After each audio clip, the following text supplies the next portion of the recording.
जय हिंद। आप सभी को स्वागत है हमारे चैनल एजीएस बिहार बोर्ड में।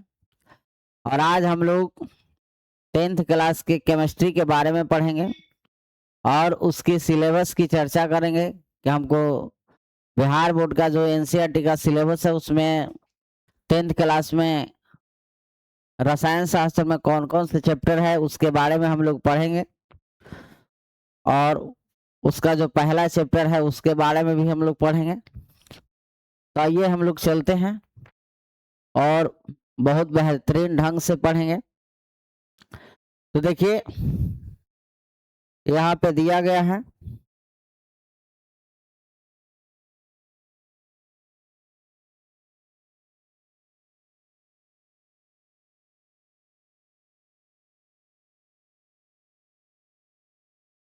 चलिए देखिए पहला जो चैप्टर पढ़ना है वो रासायनिक अभिक्रिया एवं समीकरण पढ़ना है।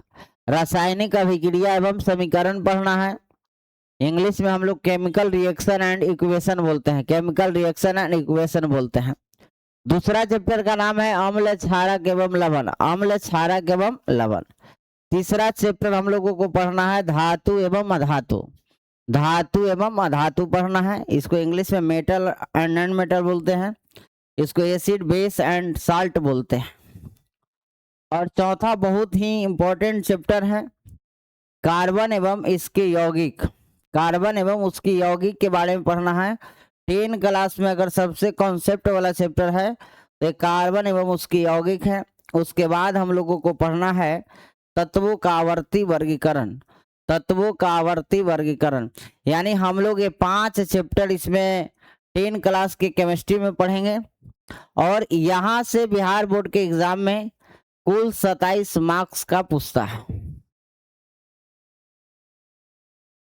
27 मार्क्स का पूछता है, 27 मार्क्स का पूछता है। जिसमें 1 नंबर का क्वेश्चन पूछता है, 2 नंबर का क्वेश्चन पूछता है, फिर 5 नंबर का भी एक क्वेश्चन पूछता है। तो इस प्रकार से अगर आप लोग 5 चैप्टर पढ़ते हैं तो आपको किसी प्रकार का दिक्कत नहीं होगा। बहुत बेहतरीन ढंग से हम लोग पढ़ेंगे। पहला चैप्टर का नाम है रासायनिक अभिक्रिया एवं समीकरण, रासायनिक अभिक्रिया एवं समीकरण। यानी हम लोगों को चैप्टर जो पढ़ना है रासायनिक अभिक्रिया एवं समीकरण। यानी रासायनिक अभिक्रिया कहते हैं किस, आपसे पूछेगा कि रासायनिक अभिक्रिया किसे कहते हैं, केमिकल रिएक्शन किसे कहते हैं।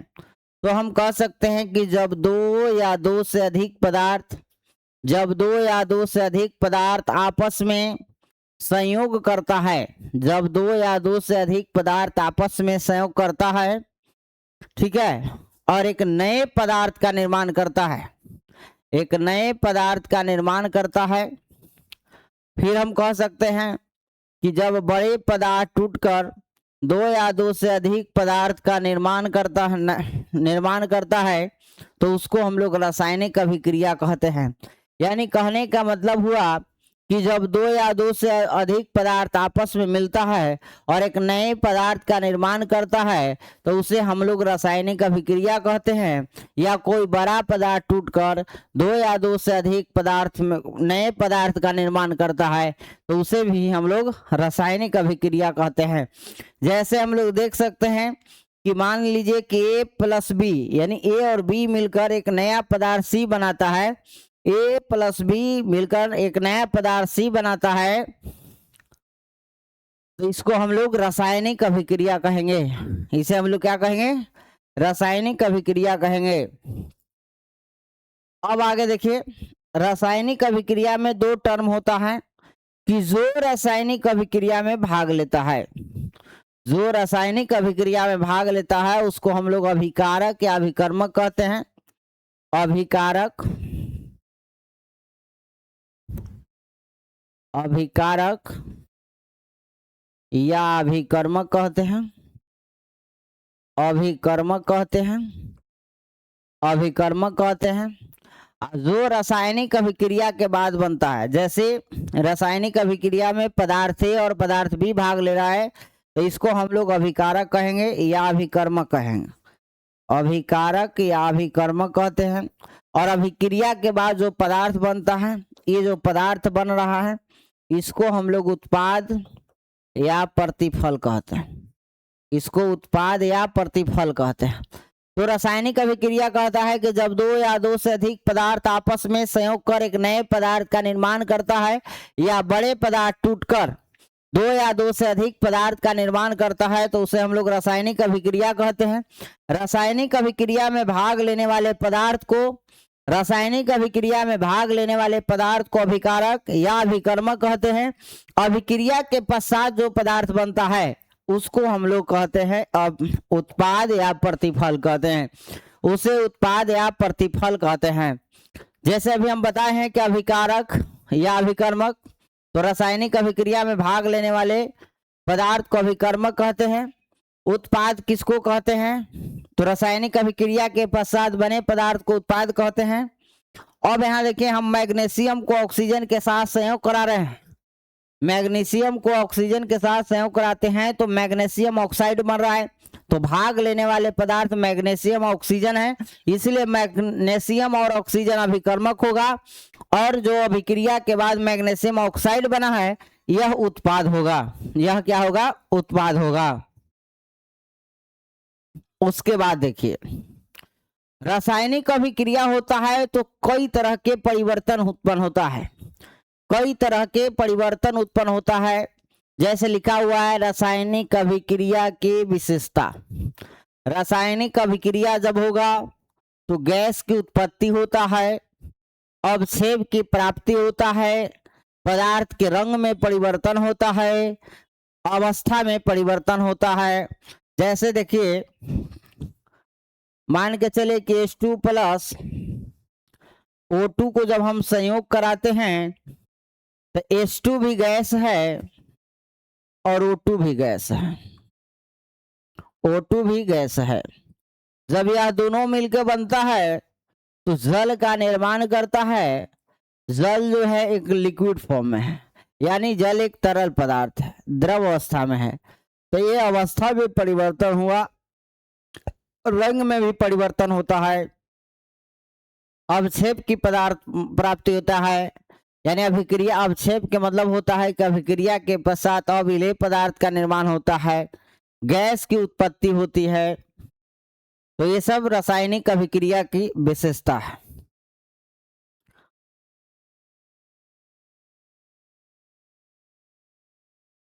अब इसमें देखिए हम लोगों को कुछ पढ़ना है परिभाषा, या कहेगा कि निम्नलिखित को परिभाषित करें, निम्नलिखित को परिभाषित करें। जैसे अब मैं आपको दे देगा शब्द समीकरण,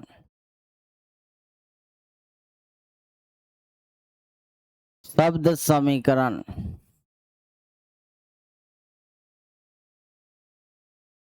और रासायनिक समीकरण, रासायनिक समीकरण। तीसरा हम लोग असंतुलित समीकरण, असंतुलित समीकरण, असंतुलित समीकरण। चौथा है संतुलित समीकरण, संतुलित समीकरण, संतुलित समीकरण, संतुलित समीकरण। अब देखिए अब आपसे कहेगा कि निम्नलिखित को परिभाषित करें। जैसे मैं आपको दे देगा कि शब्द समीकरण को परिभाषित करें, रासायनिक समीकरण को परिभाषित करें और संतुलित समीकरण को परिभाषित करें, संतुलित समीकरण को परिभाषित करें।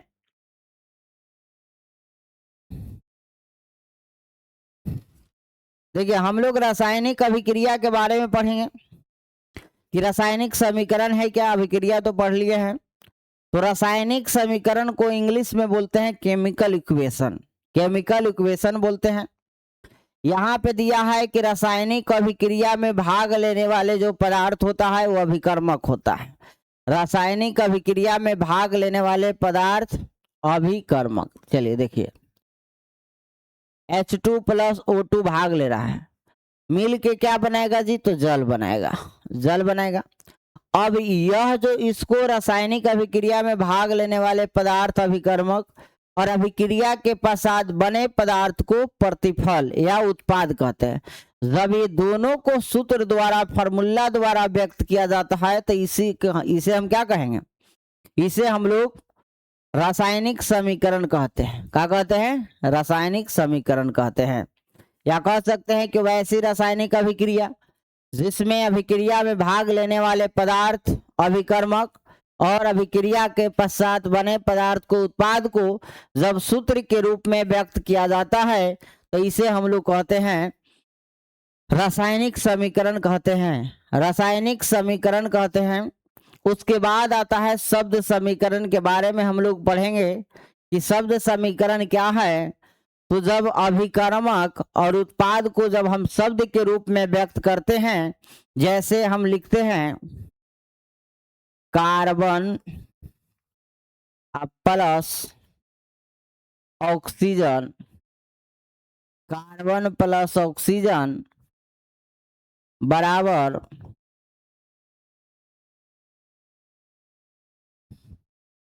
Carbon dioxide, carbon dioxide.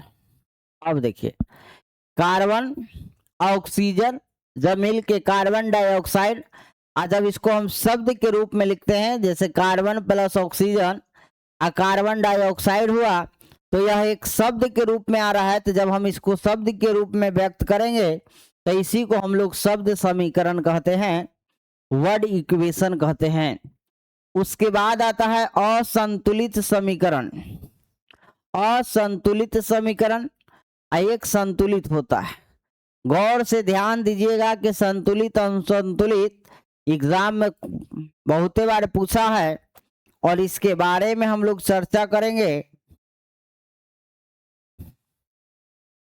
चर्चा करेंगे। असंतुलित समीकरण, असंतुलित समीकरण कहता है वैसी रासायनिक अभिक्रिया, वैसी रासायनिक अभिक्रिया जिसमें अभिक्रिया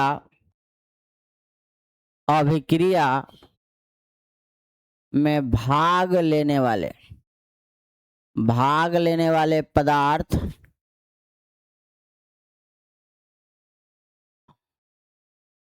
अभिक्रिया में भाग लेने वाले पदार्थ और अभिक्रिया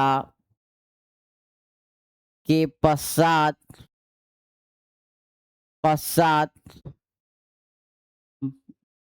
बने पदार्थ में, अभिक्रिया के पश्चात बने पदार्थ में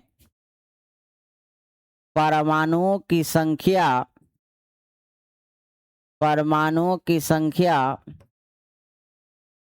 असमान होती है, तो उसे असंतुलित समीकरण कहते हैं, असंतुलित समीकरण कहते हैं, असंतुलित समीकरण कहते हैं। जैसे देखिए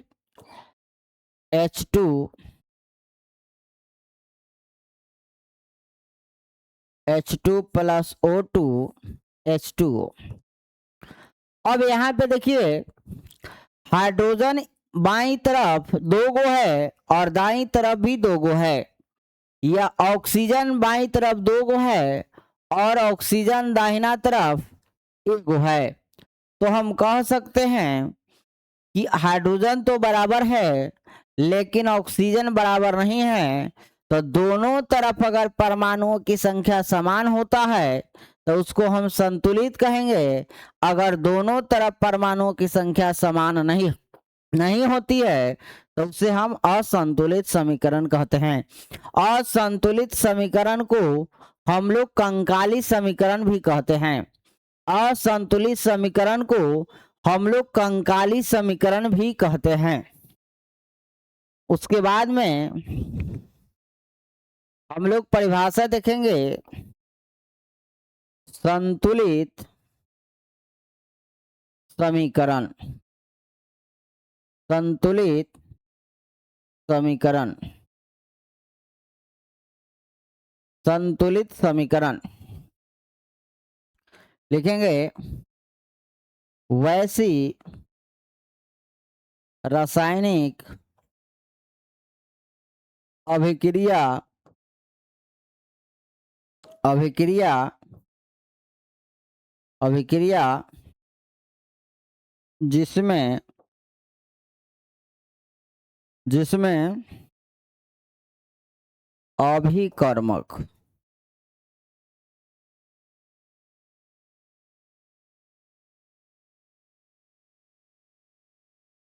अभिकर्मक और उत्पाद में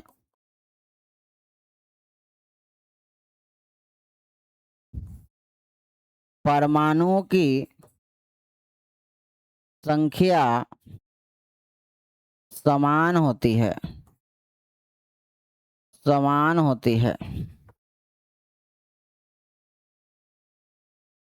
संतुलित समीकरण कहलाता है। संतुलित समीकरण कहलाता है। देखिए, असंतुलित समीकरण में दोनों तरफ परमाणुओं की संख्या समान नहीं होगा, लेकिन संतुलित समीकरण में दोनों तरफ परमाणुओं की संख्या समान होता है।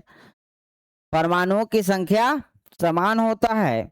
जैसे देख लीजिए, हम लिए हैं H2 प्लस O2 H2O। अगर इसको हम बैलेंस करते हैं तो बैलेंस कर दिए। अब यहाँ पे देखिए, हाइड्रोजन में इधर है कितना, 4 गो है, और हाइड्रोजन इधर भी कितना है, 4 है। ऑक्सीजन भी इधर 2 गो है, और इधर भी यानी बाईं तरफ भी ऑक्सीजन 2 गो है। इसीलिए यह समीकरण दोनों तरफ परमाणुओं की संख्या समान रहता है, तो इसको हम लोग संतुलित समीकरण कहते हैं। अगर समान नहीं रहेगा तो इसको हम लोग असंतुलित समीकरण कहते हैं। असंतुलित समीकरण कहते हैं। उसके बाद हम लोगों को पढ़ना है टाइप्स ऑफ रिएक्शन, यानी अभिक्रिया का प्रकार पढ़ना है। अब थोड़ा सा हम बता देते हैं कि किसी भी इक्वेशन को संतुलित कैसे करते हैं। तो हम संतुलित करने के लिए आपको हमारे वीडियो में बने रहिए, इसको बताते हैं कि कैसे संतुलित करते हैं। जैसे देखिए, H2 प्लस O2 है, H2 है। हम किसी भी समीकरण को दो तरह से संतुलित करते हैं।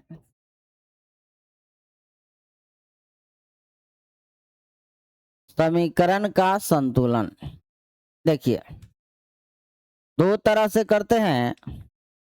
एक तो होता है अनुमान विधि, एक होता है बीजगणितीय विधि। बीजगणितीय विधि, बीजगणितीय विधि होता है, यानी किसी भी समीकरण को संतुलित दो तरीका से करते हैं, एक अनुमान विधि या एक बीजगणितीय विधि। हम दोनों विधि से बताएंगे आप लोग को कि किस प्रकार से समीकरण को संतुलित करते हैं। और हमारे वीडियो को देखने के लिए हमारे चैनल को लाइक एंड सब्सक्राइब करें। अगर अच्छा लगता है तो इसी तरह का वीडियो हम हमेशा अपने यूट्यूब चैनल पे देते रहते हैं। एकदम चैप्टर बाई चैप्टर आपको दिया जाएगा। ये नहीं है कि एक चैप्टर में आपको हम दे दिए, अगला वीडियो नहीं देंगे। एकदम पूरे सिलेबस को एकदम फ्री में हम कंटेंट आपको देंगे, पढ़ाएंगे। अब इसी समीकरण को हम संतुलित करते हैं। तो देखिए, बाईं तरफ हाइड्रोजन 2 गो है, दाहिना तरफ भी हाइड्रोजन 2 गो है। अब हम इधर मिलाएंगे तो ये तो ठीक है, लेकिन इधर ऑक्सीजन 2 गो है और दाहिना तरफ 1 गो है। तो इसको अगर हम 2 को करने के लिए, और एक बात और ध्यान दीजिएगा कि कभी भी हम संख्या को लगाएंगे, कभी भी संख्या को संतुलित करने लगाएंगे तो हमेशा तत्व के आगे लगाते हैं, ये ना कि पीछे लगाएंगे और बीच में नहीं लगाते हैं। जब भी हम संख्या लगाएंगे तो तत्व के आगे लगाएंगे।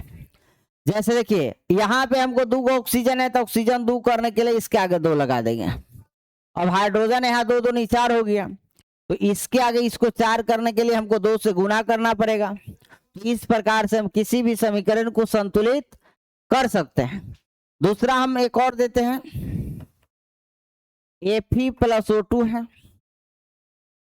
Fe2O3 है, Fe2O3 है। अब इसको हमको संतुलित करना है। आप संतुलित कर सकते हैं तो कर सकते हैं तो कीजिए, नहीं तो फिर हम बताएंगे। अब यहाँ पे देखिए बाईं तरफ लोहा 1 है और दाहिना तरफ लोहा 2 है, तो हम इसको 2 करने के लिए इधर गुना करेंगे। लेकिन ऑक्सीजन यहाँ पे 2 है, यहाँ पे 3 है, तो बताइए कि ऐसा कोई संख्या है कि 2 में गुना करे तो 3 आए और 3 में गुना करे तो 2 आए? नहीं है। तो ऐसा रहने पर हम क्या करेंगे, यहाँ पे 3 है तो इसके आगे रख देते हैं और यहाँ पे 2 है तो इसके आगे रख देते हैं। अब ऑक्सीजन देखिए बाबू 3 दूनी 6 को हो गया और यहाँ भी ऑक्सीजन 3 दूनी 6 को हो गया। अब लोहा यहाँ 2 दूनी 4 हुआ, तो इसके आगे अगर हम 4 लगाते हैं तो इस प्रकार से हम किसी भी समीकरण को संतुलित कर सकते हैं, किसी भी समीकरण को संतुलित कर सकते हैं।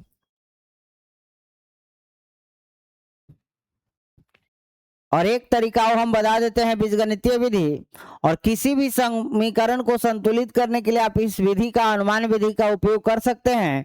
और अगला हम विधि बताते हैं, देखिए बीजगणितीय विधि बताते हैं। H2 + O2 मिल के बनाया है H2O। देखिए अब इसमें हम थोड़ा मान लेते हैं कि इसको A मान लीजिए, इसको B मान लीजिए, इस पूरे को C मान लीजिए। अब यहाँ पे देखिए हाइड्रोजन दोनों तरफ ही बराबर का काम करता है, तो हम हाइड्रोजन को मतलब हाइड्रोजन के साथ ही बराबर करेंगे और ऑक्सीजन को ऑक्सीजन के साथ बराबर करेंगे। तो यहाँ पे बताइए कि यहाँ पे A माने है किसको, हाइड्रोजन को, तो यहाँ पे 2 हाइड्रोजन है तो 2A लिखाएगा बराबर। यहाँ पे भी 2 हाइड्रोजन है तो 2C लिखाएगा। इसको समीकरण हम 1 मान लेते हैं, 2 से 2 कट जाएगा, अभी नहीं, तो A बराबर कितना आ गया, C। समीकरण 1 हो गया। A बराबर कितना हमको आया। अब यहाँ देखिए ऑक्सीजन इधर 2 गो है, इधर कितना है, 1 गो है, तो C लिखा गया। अब देखिए यहाँ पे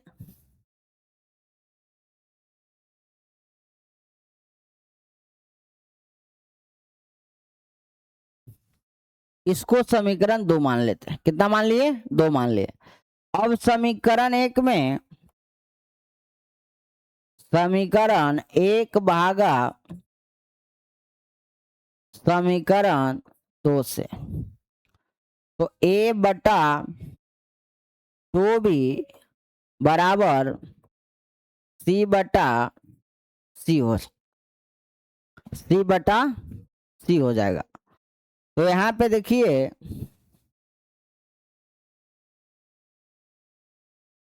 काटेंगे तो यहाँ पे आ जाएगा A/2B बराबर 1/1, तिरछा तिरछी गुना करते हैं, 2 को ऊपर ले जाते हैं, तो A/B बराबर हो जाएगा 2/1, यानी A बराबर 2 हो जाएगा और B बराबर 1 हो जाएगा। A बराबर 2 हो जाएगा और B बराबर 1 हो जाएगा। अब हम समीकरण 1 से चलते हैं, समीकरण 1 से चलते हैं, तो A बराबर C है, तो A का मान 2 है, तो C बराबर भी कितना हो जाएगा, 1 हो जाएगा, 1 हो जाएगा।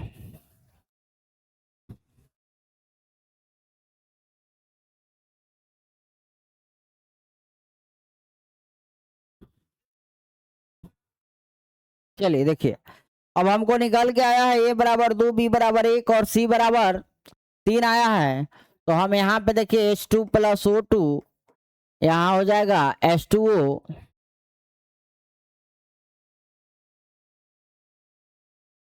H2O। अब यहाँ देखिए A का जगह पे कितना है, 2 है, तो A के जगह पे हम 2 रख देंगे, B के जगह पर 1 है तो नहीं लिखेंगे, C के जगह पे भी कितना है, 1 है, नहीं नहीं मिस्टेक है, तो C बराबर भी 2 है,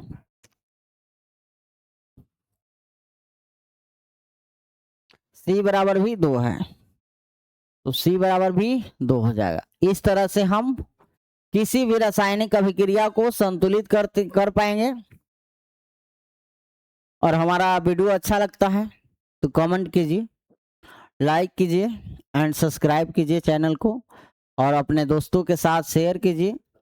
और हम जल्द आपको इसका पार्ट 2 लेकर आएंगे, जिसमें हम लोग पढ़ेंगे रासायनिक अभिक्रिया के प्रकार, जिसमें हम लोग पढ़ेंगे रासायनिक अभिक्रिया के प्रकार पढ़ेंगे अगले टॉपिक में। तो हमारे वीडियो के साथ बने रहिए, और नेक्स्ट वीडियो के लिए हम तैयार रहेंगे या तुरंत आपको अपडेट दिया जाएगा।